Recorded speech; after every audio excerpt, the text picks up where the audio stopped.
Hey everybody, John here. How are you? Today I want to talk about feeding your emotions. If you have had any sort of gluttony for punishment, you have probably been following the craziness on the media with the presidential election. And as I sat here and I thought about it, I thought it was a great opportunity to talk about feeding emotions and the right emotions. And, one of the things that I want to just quickly share with you is that how we conduct life is often a result of how we think about life, how we feel about life. And if we don't take the proper steps to safeguard our mind, we end up feeding the wrong things. And, there's an old proverb about, and there's several different versions of this, but a man has two wolves and he fights them all the time. And one of his either son or one of his friends asks him, well, which one wins? And he says, whichever one I feed. And that's kind of how it is with our emotions as well. And it's so important that we understand that how we think is directly related to how we feel, which is both of those things directly relate to how we perform, how we operate.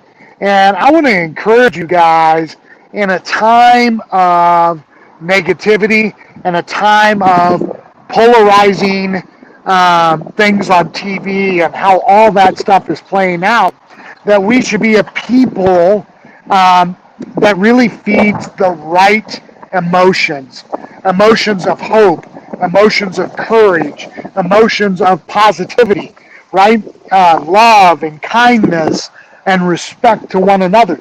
Those are the things that we should be feeding, not hate, not division, not discouragement, not disbelief. And, you know, we can really make a difference in not only our lives, but the lives of others if we feed the right emotions, if we feed the right emotional state.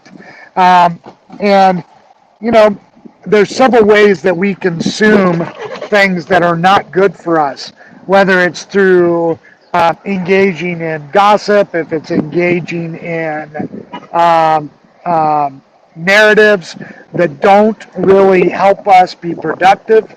Um, you know, we need to leave those things alone and not be people of fear.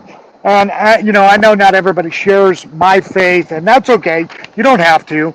Um, but one of my favorite verses from the Bible is that we are not given a spirit of fear and timidity, but of sound mind and power, right?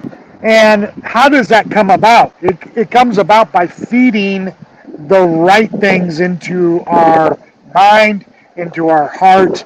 And I just want to encourage you guys to start feeding the right things, right?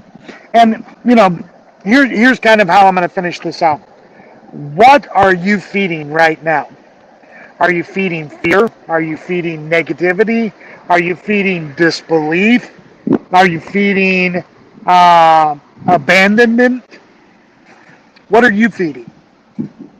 And I want to encourage you to begin to feed faith, courage, love, and see if that doesn't make a difference to you in your life this week. And last thing I'll say is I was just having this conversation with somebody yesterday.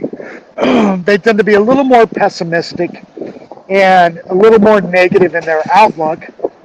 And I asked them, I said, how does that make your life any better? And I'll wait. And they didn't really have any answer. I said, so let's say that you think negative, I think positive. How does it affect the way you live? And inevitably, the way that we view our circumstances, the way we look at our lives, affects the way we live. And if we look at it in a negative way, we get depressed, we get down. But if we look at it in a positive way, then we can make changes. I will see you tomorrow, and I just want to encourage you to start thinking positively. Start feeding the proper emotions. We'll see you then.